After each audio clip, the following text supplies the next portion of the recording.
Welcome to episode 18 of the Busy Pastor Podcast. My name is Greg Gibson. As always, I'm here with my co-host, Trent Stewart, the lead pastor at Foothills Church.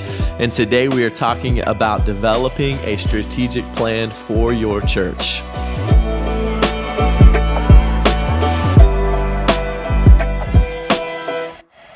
Okay, episode 18 of the Busy Pastor Podcast. Today we're talking about developing a strategic plan for your church. Before we get to the topic of today's content, I want to give a quick summary of the content up to this point, because this is episode 18, and there's been a lot of episodes that have built on what we've been doing from episode 1. Every episode's building on itself up until this point. And so we began by defining the problem in the first few episodes. Why are pastors unhealthy? Why are people in ministry unhealthy? We talked about pastor guilt, the ability to say not yet, freedom in the methods. And then we did a series of episodes on getting back to a biblical job description. And then we did a whole series on learning yourself, leading yourself, and we just finished a few episodes, Trent, on leading your family, with our last episode on being busy in our sex life. Great episode. And today we are shifting to our church. So being busy with our leadership in our church. But I want to encourage you, if you're new to the Busy Pastor Podcast, go back and listen to the previous episodes, because while you will get, I think, a lot out of today's content, every episode up to this point is building on the previous episode. And so as we turn the corner today, Trent, and going from leading our family to leading our church, we're going to talk about developing a strategic plan. So let's ask the question, why? Why is it important to have a strategic plan for your ministry? Yeah, well, in every episode before this, it's important before we even get to our church. And just to kind of make that point, like if you want to be a healthy church leader, then everything that Greg just mentioned has to become healthy and growing and moving in the right direction. That's right. Before we can even get to this question, before you can even really be a good pastor and leader of your people, all that stuff has to be in place. And so if that's the case, if we're growing in health in those areas, it's important because over the course of your ministry, you're going to see a lot of good things happen. God's going to do some amazing things. I've seen God do some great things here at FC, but I've also experienced a lot of frustrations in ministry. And one of the frustrations is to be on a team that doesn't have a clear goal and a clear plan for their church. And instead of this ready, aim, fire, kind of approach in ministry, a lot of times it's ready, fire.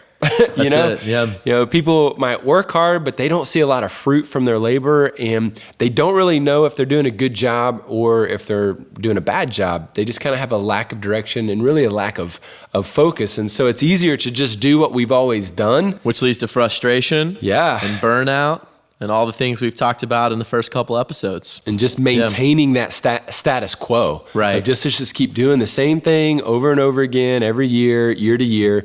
So in this episode, I think what we want to help you do is really understand the importance of a strategic plan. Because I think we can all relate to this. You've had a great idea for your church. You gather your team for a meeting. You cast vision to the team. You're passionate. You've got energy. Here's my plan, guys. Here's what we're going to do. You've got a great sermon series to kind of go around the idea and the effort. Everybody in the room is excited. They're smiling. They're charged up. They're on board. We're excited because, hey, people are going to meet Jesus. Marriages are going to be healed. The church is going to grow. People are going to start, giving again. This is a great idea. So everybody's high-fiving in the room, thanking you for your glorious leadership in this time of need. You feel great. Everybody leaves the meeting, and guess what they do? They go back to their offices and they check Facebook. And the next day, their normal habits take over. You start counseling marriages again in crisis. You start focusing on all these other side issues. Your kids are busy, so you're a full-time Uber driver at the same time, taking them to all their social events. And you don't follow up really with the team about the plan. You don't really hold anybody accountable to what you talked about in the meeting. And so nobody's really meeting deadlines. You're busy with sermons, you're busy with counseling, you're busy with your family and everything else. And you're just kind of hoping you're doing the job. You're hoping everybody else is doing their job, but we know hope is not a strategy.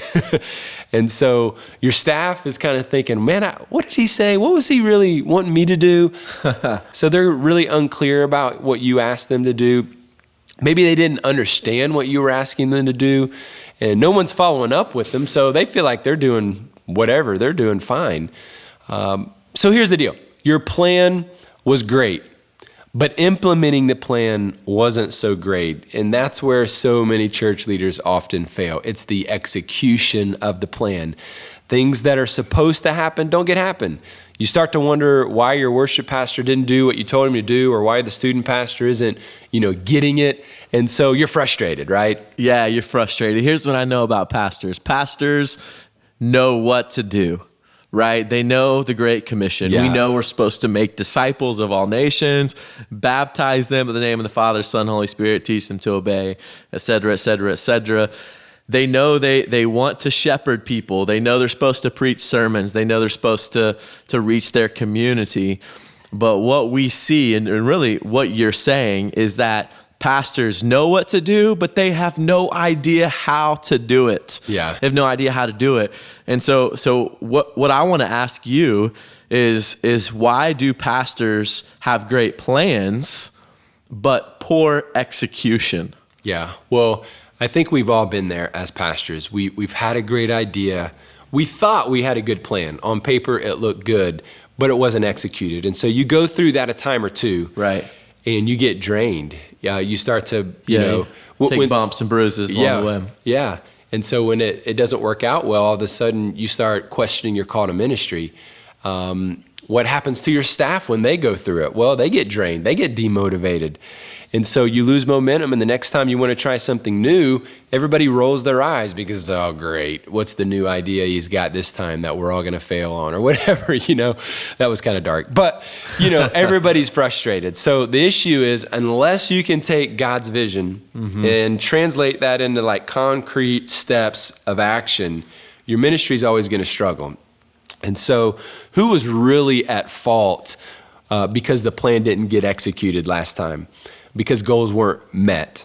Well, as the lead pastor, it was your fault. It was my fault. I've got to take responsibility for my church's failure to make a plan, or our failure to actually execute the plan. And so you can't just create a strategy. You have to actually execute it. You've got to be able to implement it so that people are doing their jobs, they're meeting deadlines, they're knocking it out of the park, they're getting things done that then allow the overall goal to be accomplished, right?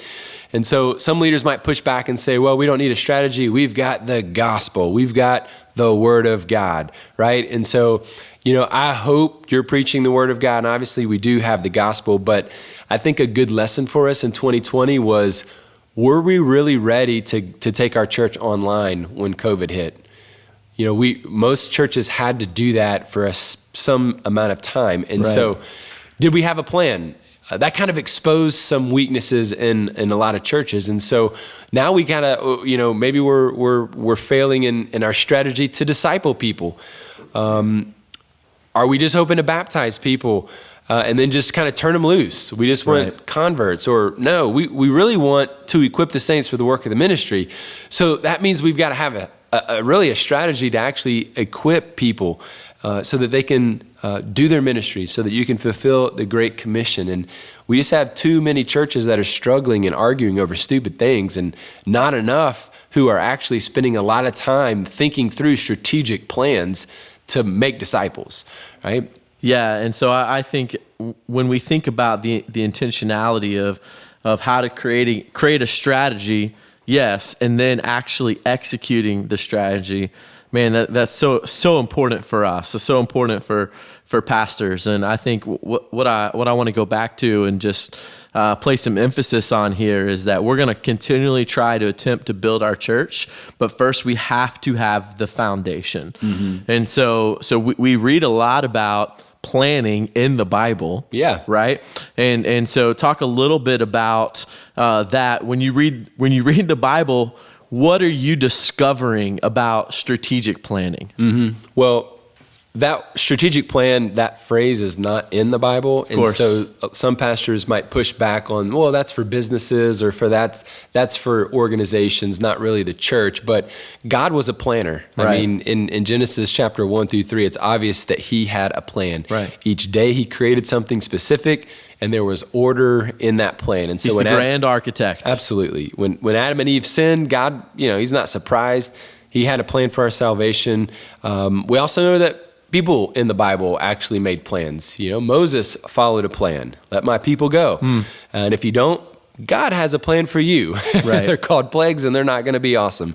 Nehemiah had a plan to rebuild the walls of Jerusalem, and he did it, through a well thought out strategy. Jesus' entire ministry was a plan. He had developed 12 men to disciple, turn into leaders who would then carry the mission on after his resurrection. And so the Bible gives us instructions on this. And so we have examples. And then even in Luke 14, the gospel really shows us how to make plans. So Luke 14:28 says, suppose one of you wants to build a tower, won't you first sit down and estimate the cost to see if you have enough money to complete it? That's all about making a plan. Right. Proverbs 15:22 says, plans fail for lack of counsel, but with many advisors, they succeed. Right. So as leaders, we have to understand the value of making a plan. You've got to realize the need for a strategy to actually lead people to Christ and then help them grow in their faith. And so we need strategies to evangelize our community. Right. Back in the day, faith, these were strategies to lead people to Christ. You need a financial strategy to teach your people what it looks like to be generous, and then how to encourage them and thank them and appreciate them as they give. You need strategy to reach the next generation. How are we going to connect the gospel to young people and then help them grow in their faith? There are plans that need to be made, but the key to every strategy is going to be the discipline to actually execute those strategies. That's right. That's a huge part of it. So, yeah, I think going back to one example you have here before we go to the next question is just the example we have in Nehemiah. Mm-hmm. I think one thing that's important to pull out here is that Nehemiah hears the news that the wall around Jerusalem in chapter 1 had fallen down, and before he even puts a plan in place, he spends time in prayer and fasting and mourning. Mm-hmm. And really his plan was born out of a burden. Yeah. And 3 months later, he puts a plan in place and goes and speaks to the king, right? So in many ways, when we do have a plan in place, it keeps us from the tyranny of the urgent. It keeps us from emotional reactions, kind of going back and forth. And as you said, I think is so important, the key to every strategy will be the discipline to execute those strategies. Mm-hmm. And the discipline to stay consistent with them. That's the hard work. That's the hard work, isn't it? It is. I'll recommend a couple of books here. So there's a book by Patrick Lencioni called The Advantage, obviously written for a business world, but so many principles can be applied through a gospel lens for our churches that I think are helpful. And then there's a book called The Discipline of Execution. That was a very good encouragement for me by Bossity and Sharon. Two books that I think are helpful in this discussion. Yeah, so as we work through this content of being able to sharpen our skills for ministry, part of that is being able to think strategically, mm-hmm. right? So yeah, again, we know what we're supposed to do. A lot of times that question of how we do it and how we do it well, we don't know. So many times we're looking at the experts, or we're looking online or on social media, and we're seeing people have success, and we're kind of grasping at straws by trying to take what other people are doing in their context, mm-hmm. and trying to go ahead and apply it to ours, mm-hmm. without really having a clear foundation, first of all, of knowing our context, knowing our culture, knowing our people, and then building our strategic plan. So let's talk about a strategic plan for a minute. Yeah. When it comes to the most important parts of our strategic plan as pastors, to accomplish the Great Commission, what would you say the most important parts should be? Yeah. Well, and let me piggyback off of something you just said there. We mentioned this at the very beginning of this whole podcast, like episode 1 and 2 of the Busy Pastor podcast. Like, we started to build this framework about discovering as a pastor how God designed me. That's right. And so what you were just alluding to is taking a model from another church or taking ideas from other churches and then just implementing them into your own church. Right. And so the danger in that is it's not how you were designed. You're not passionate about it. You're not gifted really to kind of lead that initiative. Right. And therefore, after 12, 18 months, all of a sudden it has lost its steam and you're not excited about it anymore and you're not like executing it anymore because it wasn't really you. And so out of your design, you can develop strategies that actually do bring energy to your ministry and that you will maintain a level of passion through for the long haul, instead of, running to some of these other people's strategies that you're going to get excited about for a little while, but then it's just the flame is going to burn out. That's right. And it's not just a level of passion that's going to continue over the long haul of your ministry. It will be a level of excellence too. Excellence, because you're gonna be operating in your design, in your lane. Kind of going back to this APEST model of leadership that we've talked about. And because you're excited about it, you're going to be giving energy to it. It's going to be more excellent than maybe something that even you and I would do if we were designed differently. And so I think all of that pre-work is so important to get to this conversation right now of developing a strategic plan for our church that impacts the accomplishing of the Great Commission. Yeah, so to go back to your original question, I would say really we want to ask the question, why does your church exist, right? And so Jesus made this really clear to us. Matthew 28 and the Great Commission is to go and make disciples. So we, as really every church exists to actually make disciples. This is why we are here. But if you're asking your people, why does the church exist? I wonder what their question or how they would answer that question. Would they be able to clearly say, "Oh, it's to make disciples"? Right. Might be a good little, example or survey in your church to kind of get a vibe for where people are at. But that's one of the first things we want to answer and really be clear on. Why does your church exist? And then secondly, what is your church doing? So what is your church doing? In other words, this is really going to become your vision statement. It's hard to know where to focus all of your effort.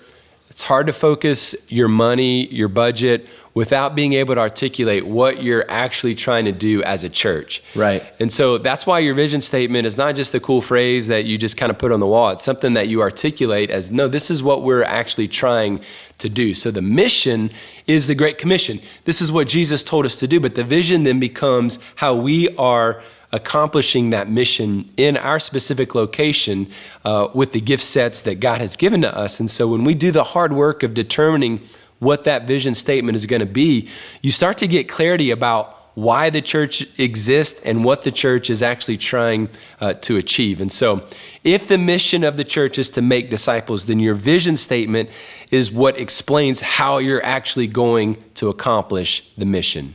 Yeah, and I think when you do the hard work of determining your vision, as you said, you start to get clarity, right? You start to get clarity on why the church and why your church exists and what you're trying to accomplish and what you're trying to achieve. And then one of the things that I really kind of always put my shoulder into is that you get alignment as you begin to build this out. And so when you write your vision statement, you begin to answer a couple of questions, right? You begin to answer questions like, here's what we're going to do as a church. We're going to do these things. We're going to do X, Y, and Z. And really that becomes the beginning of your strategy to fulfill the Great Commission. Yeah, and it answers that question of what we're going to do, but then it also helps you answer the things that we're not going to do. Oh, that's so good. So important. So when somebody wants to do a ministry or you're trying to consider a new option or add this event to the calendar, if it doesn't align with the vision, then it's an easy no. It's the freedom to say no, Yeah. or it's the freedom to say not yet, Yeah. which is a previous episode. Yeah. So most of us, we probably, have this statement, you have a vision statement, but I think it's time to really go back. Does it really articulate what you're passionate about or how God has wired you as a pastor? I think it's a good opportunity right now, post-COVID, to reevaluate that statement and get honest with yourself. Is it something that you as a lead pastor get excited about? Is it something that you're gifted to do? Is it something that you're excited, to be a part of? And so I think that question of what is our church doing, our vision is huge. And then I would say that the third question is, how does your church behave? So that's a scary question because, we could get depressed if we really think about how our church members are actually behaving. But what I mean by this is, what do you value?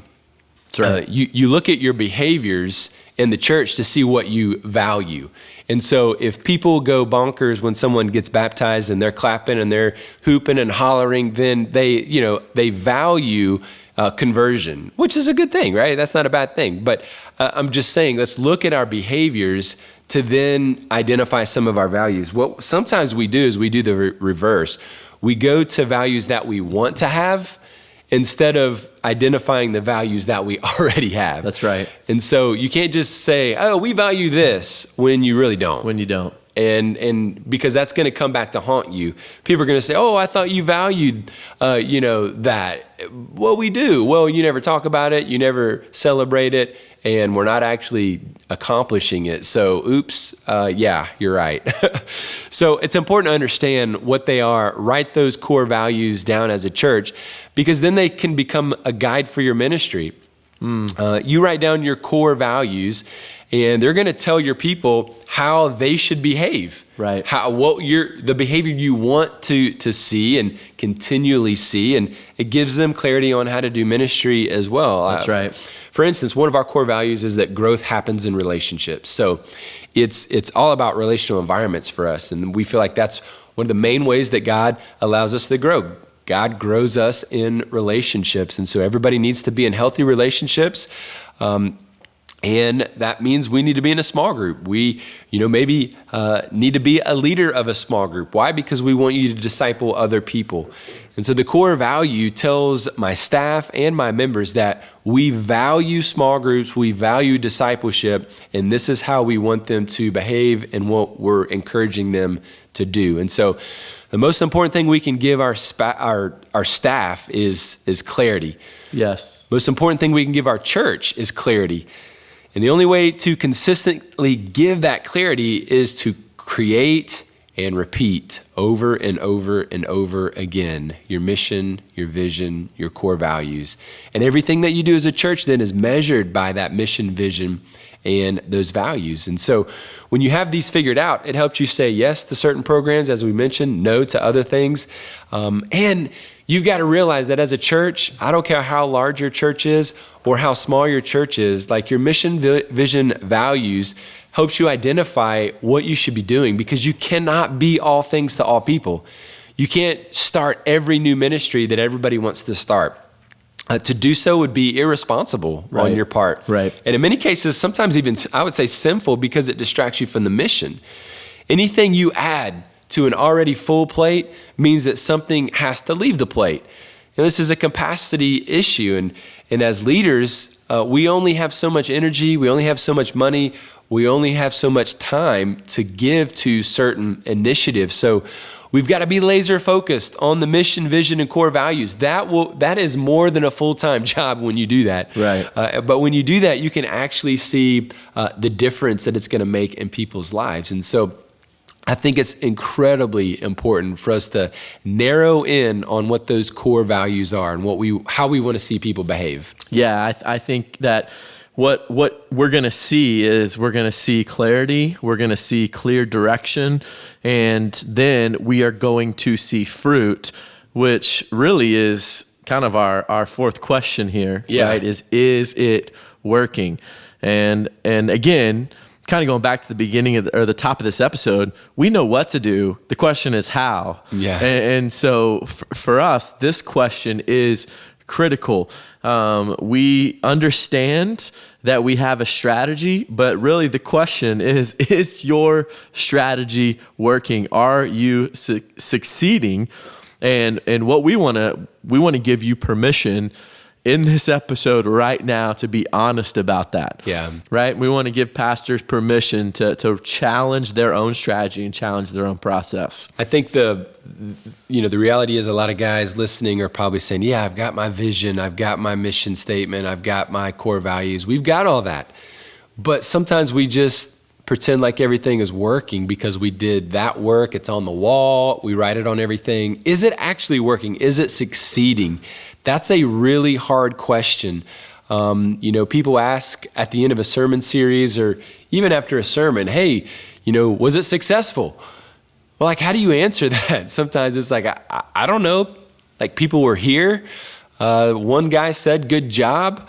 How do we determine really if that is successful? And I think when it comes to a strategy and really having a plan, once we develop it, we actually have to be able to measure it. Mm-hmm. So what are the measurable goals? What are the measurable areas that we're actually tracking so that we can actually see if these things are working? Right. And so there are so many things that we can track and so many things that we can measure to really see if an initiative is actually working. And I'm not just talking about baptisms, and I'm not just talking about people showing up.